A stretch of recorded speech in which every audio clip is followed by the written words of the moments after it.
ನೋಡಿ ಇಲ್ಲೊಬ್ರಿಗೆ ಕಣ್ಣು ನೆವೆ ಬರ್ತಿತ್ತಂತೆ, ಕಣ್ಣು ಉಜ್ಜಿದ್ರಂತೆ, ಒಂದ್ ಸ್ವಲ್ಪ ಕೆಂಪಗಾಯ್ತಂತೆ. ಏನು ಆಗಲ್ಲ ಬಿಡು, ಕಸ ಗಿಸ ಇರ್ಬೇಕು ಅಂತ ಸುಮ್ನೆ ಆದ್ರಂತೆ. ಒಂದ್ 2 ದಿನ ಆದ್ಮೇಲೆ ಕಣ್ಣು ಊದ್ಕೊಳಕ್ಕೆ ಸ್ಟಾರ್ಟ್ ಆಯ್ತಂತೆ.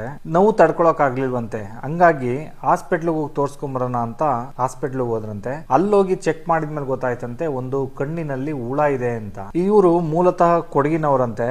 ಈ ಹುಳ ಆಕ್ಚುಲ್ ಆಗಿ ಕ್ಯಾಲಬರ್ ಊತ ಅಂತ ಹೇಳ್ತಾರಂತೆ. ಇದಕ್ಕೆ ಇದು ಆಫ್ರಿಕಾದಲ್ಲಿ ಜಾಸ್ತಿ ಕಂಡು ಬರುತ್ತಂತೆ. ಆಫ್ರಿಕಾದಲ್ಲಿರೋರ್ಗೆ ತುಂಬಾ ಈ ತರದೊಂದು ಹುಳ ಕಂಡು ಬರುತ್ತಂತೆ. ಆದ್ರೆ ಈಗ ಕೊಡಗಿನಲ್ಲಿ ಇದ್ದವರ ಕಣ್ಣಲ್ಲಿ ಕಾಣಿಸ್ಕೊಂಡಿದೆ ಅಂತೆ. ಆದ್ರೆ ಈ ಹುಳ ಎಲ್ಲೆಲ್ಲಪ್ಪ ಸೇರ್ಕೊಳ್ಳುತ್ತೆ ಅನ್ನೋದಾದ್ರೆ ಕಣ್ಣು ಮತ್ತೆ ಮಿದಿಲು 2 ಜಾಗಗಳಲ್ಲಿ ಇದು ಜೀವಿಸುತ್ತಂತೆ. ಇದು ಜೀವಿಸೋದು ಹೆಂಗಪ್ಪ ಅಂತಂದ್ರೆ ಕಣ್ಣಿನ ಮಲೈ ಇರುತ್ತಲ್ಲ ಮೇಲೆ ವೈಟ್ ಕಲರ್ ಆಗಿ, ಇವು ತಲೆಗೆ ಎಣ್ಣೆ ಹಾಕಿದಾಗ ವೈಟ್ ಮಲೈ ಬರುತ್ತೆ, ಇಲ್ಲಾಂದ್ರೆ ಮಲಿಕೊಂಡು ಎದ್ದಾಗ ಬೆಳಿಗ್ಗೆ ಹೊತ್ತು ವೈಟ್ ಮಲೈ ಬರುತ್ತಲ್ಲ, ಅದ್ರಲ್ಲಿ ಇದು ಬದುಕುವಂತದ್ದು. ಈ 2 ಜಾಗದಲ್ಲಿ ವಾಸ ಮಾಡುತ್ತೆ, ಕಣ್ಣು ಮತ್ತೆ ಮಿದಿಲಲ್ಲಿ. ಸಪೋಸ್ ಇದನ್ನ ನೋಡ್ಕೊಳ್ದಿರಾ ಇದನ್ನ ತೆಗಿಲಿಲ್ಲ ಅಂತ ಅಂದ್ರೆ ಪರ್ಮನೆಂಟ್ ದೃಷ್ಟಿನೇ ಹೋಗುವಂತ ಚಾನ್ಸಸ್ ಇದೆಯಂತೆ ಈ ಹುಳ ಇಂದ. ಮತ್ತೆ ಮಿದಿಲಲ್ಲಿ ಹೋಗಿ ಸೇರ್ಕೊಂಡು ಪರ್ಮನೆಂಟ್ ಆಗಿ ಏನಾದ್ರು ಅಲ್ಲಿ ವಾಸ ಮಾಡ್ಕೊಳ್ತು ಅಂತ ಅಂದ್ರೆ ಕಂಪ್ಲೀಟ್ ಆಗಿ ನಿಮ್ಗೆ ಮೆಮೊರಿ ಲಾಸ್ ಆಗುವಂತದ್ದು, ಮತ್ತೆ ಮಿದ್ಲಲ್ಲಿ ಕೆಲಸ ಮಾಡುವಂತ ನರಗಳೆಲ್ಲ ವೀಕ್ ಆಗುವಂತದ್ದು ಇದು ಮಾಡುತ್ತಂತೆ. ಹಂಗಾಗಿ ಹುಷಾರಾಗಿರಿ. ಇದನ್ನ ಮಡಿಕೇರಿ ಇಕ್ಷಾ ಕಣ್ಣಿನ ಆಸ್ಪತ್ರೆಯಲ್ಲಿ ಡಾಕ್ಟರ್